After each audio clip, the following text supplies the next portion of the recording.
Welcome to episode 54 of the Princeton Podcast, produced by the podcast production team at HG Media, providing audio, video, and website design services here in Princeton since 1999. In this episode, our Princeton Podcast host, Mayor Mark Frieda, welcomed Larry Patton, head of school at the Princeton Charter School. In their conversation, Larry provided an in-depth overview of charter schools, contrasting them with traditional public schools. He detailed the school's operations, including funding, governance, and enrollment processes. Larry described the relationship between the Princeton Charter School and the Princeton School District. He also discussed the challenges faced by charter schools, particularly funding disparities and the impact of post-COVID learning loss. So without any further introduction, let's join our host, Mark Frieda, and his guest, Larry Patton, for episode 54 of the Princeton Podcast. Larry, thanks for being with us today. Thank you. I'm so glad to be here. Thank you for inviting me. So let's hit you with a couple questions. Here's one. What is a charter school? A charter school is essentially a school district. Back in the early 90s, mid-90s, different states started creating charter schools because the provision is that students have the right for education, citizens of the United States. But there was no provision for how that was funded and how that was set up. And it ended up becoming that each town created their own school district. And then at some point, parents who were dissatisfied with the local districts and wanted that control of the schools, they wanted to have some voice in the schools. They started petitioning for charter schools. Essentially, they said, send us the money that's associated with funding the children and we'll establish the school. Gathered a lot of support over time and essentially created this charter school movement. The charter school essentially is a district unto itself. We're like our own town. The way I kind of describe it quite often is we're exactly like Cranberry. We are a K through 8 district and we send our students to Princeton High School.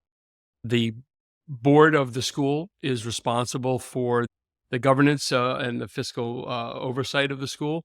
And other than that, we are a straight up public school. So we're often compared to private schools. And that's, I think, not a very accurate portrayal of charter schools. We're publicly funded. We're responsible in New Jersey, to the Department of Education.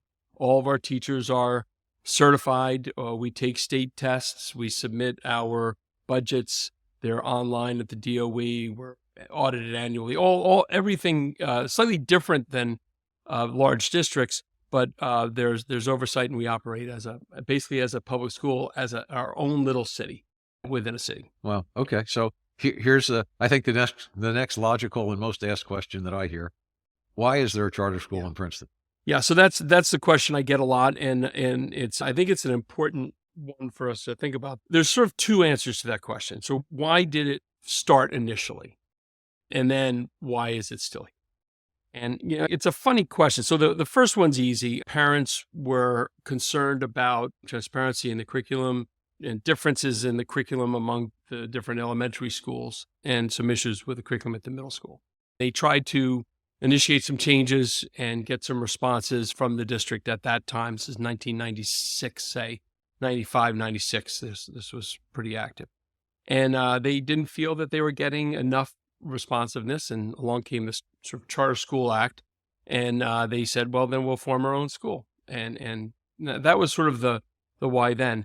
One little tidbit: the Princeton Public School Board voted to approve the charter school, so that's why it formed. And I think that the real thinking behind the reason for the charter school was they felt that students at a young age could be challenged intellectually, kind of motivated or inspired for their curiosity about the world, and have a little challenge. Then, it's okay. The parents at that time who founded the school wanted a more basic and solid foundation in terms of writing and math and science. And so that's what they were petitioning for.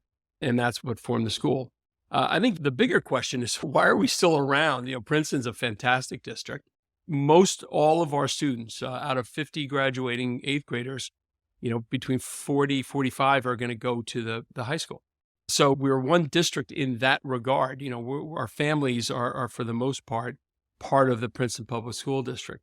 So why is there still demand for the school.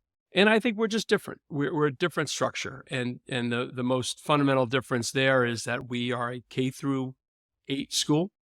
So that jump from a small, maybe more intimate elementary school setting where you're in one classroom, and then you go to a big middle school is a little bit jarring. And it happens also at a very difficult time. Having been a 6th grade boy at one point, that could be a tough transition.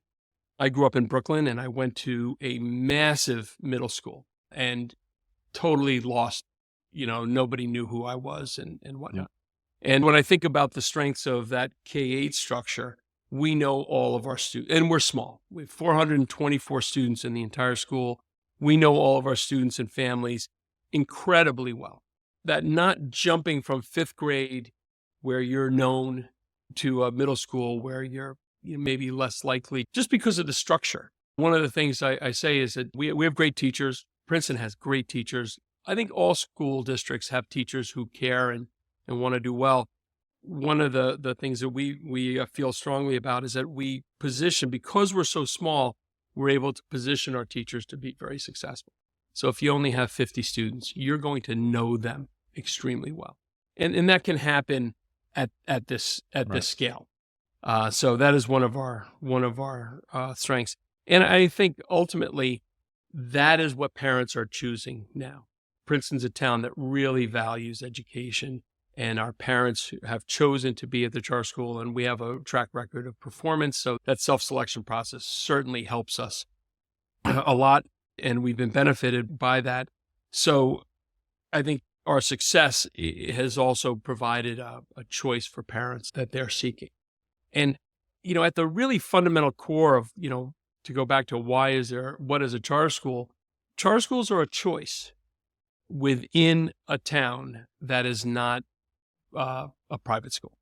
And, issue I think with public education in America and New Jersey is that there are a lot of small monopolies, and it's town by town. And so there are a lot of inequities that occur based on your zip code. But once you're in a zip code, you don't have a choice of school. You're kind of locked in, and charter schools offer parents choice to those who may not be able to afford a private school education where the choice exists. So that's a kind of a deep philosophical answer to why a charter school. But we're really happy. We have very, very strong demand for our lottery. And, we've been around now for, I think we're starting our 27th year next year as a school. So we've kind of been around for a while. So let's ask, how long have you actually been there as the head of the school? So I just completed my 16th year at the school, and I became head of school in my 3rd year there. Halfway through my 3rd year, I became the head of school. So I guess this is my 13th year as the head of school, and I've really enjoyed it. And now I own all the mistakes over that time, but it's been a really great time. Okay. So you mentioned how many students are at the school, the 424 students. So how many teachers, staff, roughly are there at the school? So we have about 50 employees at the school, and teaching staff about 42, for that. I should say that 424, I'm kind of thinking in the back of my mind, if it's okay, of information that might not be known about this charter school or any charter school. So our enrollment is set by the state. We applied for a certain number of students in our original charter. We've increased that through applications that were made publicly. So we give notice. There's a 90-day open period, and that has to be approved by the Commissioner of Education and then ultimately the governor. So our enrollment is, we can't take an extra 10 students. It's capped at 424. Okay, that's interesting. Thank you. You mentioned it was a K through 8, but yeah, and you touched on funding, right? So it is a public school as far as funding, but can you share like some of the details? Do you guys set your own budget? Does the Princeton Public Schools get at all involved in? So how does that all work? Yeah. So the budget is set by the state. So there's a pretty involved funding formula that was reset in 2009, I believe. And it establishes how much charter schools receive per pupil. And it's based on a number of elements. What I think would be helpful for people to understand, so we don't set the budget. Our budget comes through, we get a budget projection. It is based on the per pupil to the district. One of the things, though, to understand, they take out, there's a certain amount of money set aside for all of the students in the town of Princeton for special education. And that money is pulled out. They create a per pupil cost of education, weighted. High school students cost more to educate than elementary students. And then we receive 90% of that. And that 10% leave behind is for busing, which we receive from the district. Make sure that, the buildings have to be heated. This was all negotiated in the original charter school bill. So we take 90% of that. And then for the special ed students, which we have, we receive the per pupil amount for those students. And that's all worked out, not by us, not by the district, by the Department of Education. And we get a funding report, and that's our budget. That gets adjusted through the year. So we actually don't get our final budget number until, say, December of the year we're in. We had a projection, and 2 years ago, as it turns out, based on a number of factors, we got about $250,000 less, which we found out halfway through the year. So I think that budgeting for all schools is really difficult. I don't know how big districts do it. They have a year to year. They can't have a 5-year kind of really solid projection of it. You don't find out until each year. So it's a huge challenge and a challenge for us. I think the one thing I will say about the funding, which is also a piece that's not very well known, we don't participate in any of the bond issues. So when there's a referendum for school construction, that does not apply to the charter school. So we've built some new spaces to accommodate our school. We have it based on an increase of students about 6 years ago, and that we fund out of our operating budget. That's not part of any tax levy. So if you build a new structure, yeah, and you had to work that into your operating budget as opposed to a bond, a capital. Exactly. Wow. We went out and got our own loan. Yeah. And that creates a pretty big per pupil disparity in terms of amount of money for education for us. And that's our biggest challenge. And the biggest challenge, are all of our budgets. It's all salary, right? That's 90% of it. A significant part. So, you hear school districts throughout the state talk about how much state aid are they getting or not getting. Yeah. So how does that work for our charter school specifically? Do you guys get much state aid, or is that very, very little? So I would say, a district like Princeton in general gets very little state aid compared to other districts based on the demographics of the town. And charter gets, state aid based on those same demographics. And there's some support for special ed, and there's federal dollars for that, and support for economically disadvantaged families and whatnot. So we do receive a piece of that, but it's just based on our percentages, which is fair. Yeah. You mentioned that the charter school has its own board. How does someone get selected to be on the board? What's the process for a charter school? So we have a 9-person board. Everyone has a 3-year term. Every year there's an election that rotates. Some will stay on, hopefully, for 6 years because I think it's a learning curve. The board has a nominating committee, and it puts out a slate of candidates it's nominating. Each year we put a letter out to our entire parent body, and we say anybody interested in running for the board should contact our board members. They will sit down and meet with a number of people and talk about the role. And then they try to select folks who have a skill set that is helpful for us. We always look for different experiences that can help. It's nice to have a lawyer on the board. It's nice to have someone with financial sense. I like people who maybe manage companies because we're like a little small company. I call my board members up and say, help me out here because I'm an English teacher. That's not necessarily my skill set. So we try to make sure that board is representative. And we try to pick people who have young enough children that they'll be around for, at least 3, but preferably 6 years. Sure. Or 2-term kind of stint. So you had alluded to a lottery system. I know that's another common question. So I want my child to go to charter school. What is the process? What do I do? So the charter school draws, and according to our charter, we draw from Princeton as a priority. And we could entertain non-Princeton residents if we did not have enough Princeton demand or interest. That has never happened, fortunately, and that is great. So there are 40 seats in kindergarten. We'll accept registration forms for that. You have to be 5 by October 1st, and you have to be a Princeton resident. And that's it. And that's essentially the information that we gather is an address, a birth date. And it's required that the student is domiciled in Princeton. So sometimes people have a house in Princeton, have a house elsewhere. They have to sleep in the district. And we work with the district who is in charge of verifying residency, and all of our families register with the district and establish proof of residency. If there's a lease, it's an annual update. If it's an ownership, I think they check again in third, there's a time frame. Yeah. And we've worked with the district on that, and we're in full support of that. The one thing that is tricky, and people, this is a question that comes up from times to, if a family moves out of Princeton, and sometimes families separate and a student may live in West Windsor or Montgomery, the charter school law, not our law, but the state law prohibits us from saying you're not allowed to come to the school anymore. Parents have the right to stay in a charter school. They were worried, I think, in the early days that charter schools would try to kick out kids, and so they make it's essentially we're not allowed to do that. But it allows, if a family moves to Lawrenceville, for that student to continue to stay here. However, the parents register in Lawrenceville, and then the payment comes to us from Lawrenceville.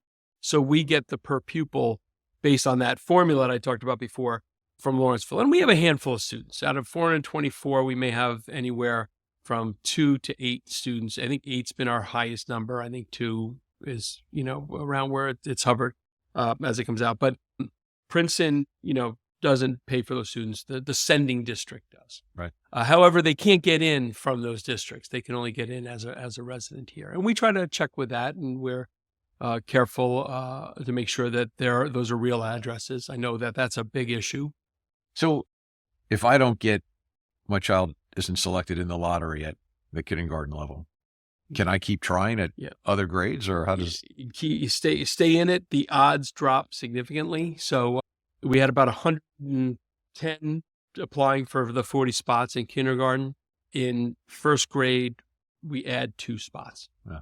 So we'll have 60 applying for 2, and people can just stay in it, and it gets tougher statistically. And we increase from 40 to 50 students in part to allow siblings. We like to keep families together. Sure. So we have a little spot there. But, it happens sometimes. There's a lot of movement. People are on sabbaticals. People get placed into different countries, different states, and things open up. And in the upper grades, often people don't like changing. We have opportunities. So it's probably easier to get in 7th grade than first grade. But right. There are no spots. When we draw for 5th grade, we have 50 4th graders.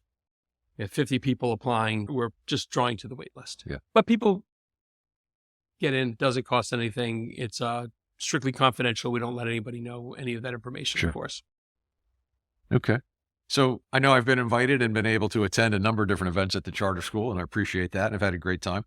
So maybe tell us a couple, some of the different things that happened there. Yeah. So we're really a pretty normal elementary school, a normal middle school. We do all the typical, events that schools have. So from the student side, class trips, we have athletics. We don't cut on any of our teams, but, some of the typical events in the course of the week are sporting events, school shows, school plays, 3rd graders. The younger, the better, are so cute. We get them up on stage to sing and perform for the parents and do different projects. We do like to showcase some curricular events. So a great event we have, for example, is the 2nd grade wax museum, where students research a historical figure and then they dress up like that person. So there are a lot of parent events in that regard where they have access. And we, as a small school that was founded by parents of the parent board, have a really close relationship with our parents. And so they're in the building all the time for events to kind of see their children and demonstrate what they're learning. It might be a concert of French songs for 3rd graders or something like that. And then Princeton is an unbelievable environment as a resource. So we try to pull our parents in if they have expertise. A parent just the other day, who's a pilot, said in the past, he's come in and talked about Bernoulli's principle. He'd love to do that with our 5th grade. He's going to be connected with our 5th grade science teacher, and we're hopefully get him in and talk about how does that thing stay up in the air. We like that partnership, but that's mainly at concerts, sort of the typical events. And then our parents are a great strength of the school, especially in these days. They organize a fall picnic, a spring picnic, which are parents' events. We've had an international potluck, which is a fantastic event. We've had a Lunar New Year event, which has been fantastic. I was able to be one of the dragon dancers a couple of years ago, although I was cut last year. I don't know if that was performance-based, but it's pretty great, and a nice event. So you mentioned a couple things that happened between the charter school and the public school system, but is there a relationship between the charter school and the Princeton School Board? So, there's sort of two relationships there. And the one is the relationship between the Princeton School and the Princeton Charter School. And we have a great relationship there. I've always been in close contact with the superintendent as needed, the principal, the guidance department, the athletic director, the arts supervisor. That's been a really strong relationship, a work in progress over time. And I feel like we're in a fantastic space. So when the counselors come to us, just like they do to Cranberry, it's identical.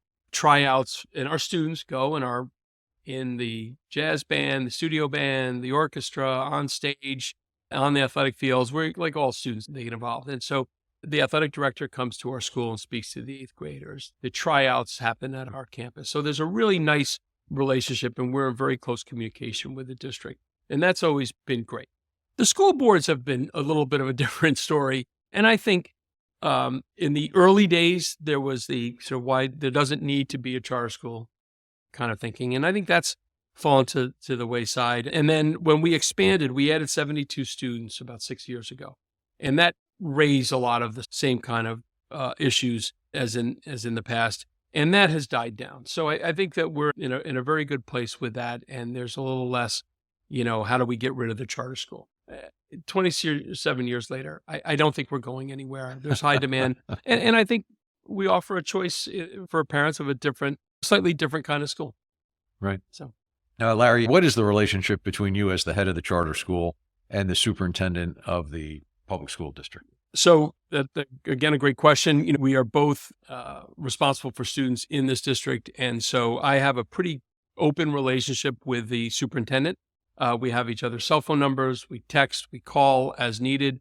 And we see each other at monthly meetings. As there's a superintendent meeting for Mercer County superintendents, and charter school heads are invited to that because we are technically superintendents of these small districts. And there's the superintendent from Trenton or Hamilton, these giant Robbinsville, these giant districts, and I'm there sort of in that same role. But it's a really helpful network, and so I'm able to see the superintendent from Princeton and able to communicate with Dr. Foster during those meetings. But also, I'll get a phone call or text, and it's just a really open partnership. And as I've said, the schools communicate extremely well together as needed for the students. And most of our students are transitioning to the high school, and there's a lot of communication that goes on in that process. But I've felt that we've had a good relationship with the superintendents for the last probably 10 years, and that's been great.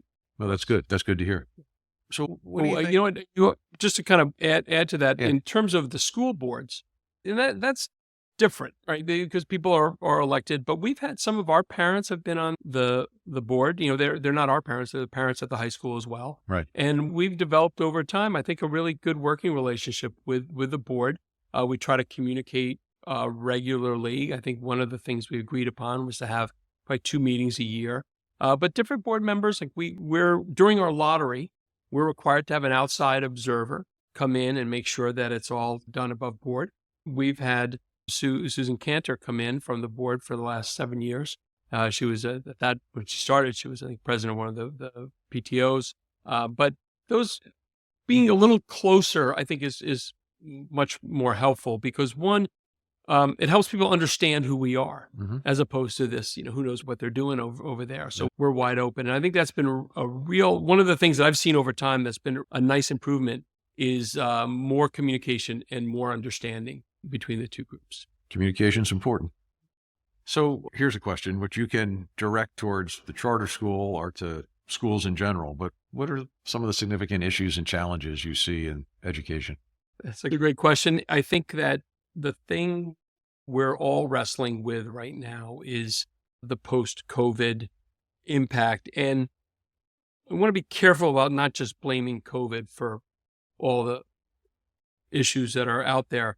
But I do think that there is a little bit of a unique set of circumstances where COVID forced us to go more online, on screen, and that has kind of led to a lot more screen time for students. And those are not necessarily, those are not great for young people developing. And with that came a loss of some of the executive skills, the executive functioning that we're looking for, some grit, you can call it all what you want, how to manage social circumstances and desire to be in social circumstances. So these are all things that we're still seeing, and it's grade by grade, depending on the cohort. But it's also grade by grade depending on where they were. So the class that missed 3rd and 4th grade or 4th and 5th grade lost critical skill development, how to manage in a group, which happens at that time. Yeah. And so we're seeing that as a bit of a hangover. And I do think that the access to some of the influences on social media are really problematic, and we're obviously, people are much more aware of that and the impact on self-esteem and depression, all these issues. But, I do still think that our students are in a really challenging time. There are lots of individuals in crisis, and social media is not helping that in any way. So we're trying to partner. There's no simple answer to that. We think that is really a school and family partnership issue. And we're trying to kind of work in helping families be more aware, because sometimes I think there's a lot of naivete about what's out there and how this works. And it's not just social media, but it becomes part of the social component and climate. And we're working hard to address that. So one of our goals this year is to foster care of community and break that down into very concrete, actionable steps. What does that mean? How do you do that? And it's a good sentiment, but does it means holding the door, or when somebody drops something, helping them pick it up? And sort of operationalizing that is going to be one of our big goals for this year, which seems kind of so obvious, but it's not. And those things can get lost in the challenges of especially middle school, where people are trying to figure out who they are, where they fit in. It can be a tough social time at any time, but I think it's a really hard time to be a child right now in a lot of ways. I think it's a really hard time to be a parent of a elementary and a middle schooler in this age. Having older children, I kind of look at it now, and I think it's a really, really challenge. So I think schools and parents need to be really on the same page, or at least communicating and working towards this goal. Yeah. Larry, I want to thank you for joining us and covering so much. This has been great. Thank you. Right. Well, thank you so much for having me. You've been to a lot of charter school events, and I've really appreciated your thinking of us and including us in your thoughts about the town. Thank you for joining us for the 54th episode of the Princeton Podcast, produced by the podcast production team at HG Media, providing audio, video, and website design services here in Princeton since 1999. If you enjoyed this episode of the Princeton Podcast, please share it with your friends. Visit our website at princetonpodcast.com. And be sure to subscribe to us on Apple Podcasts, Spotify, Google Podcasts, Amazon Music, or wherever you listen to podcasts.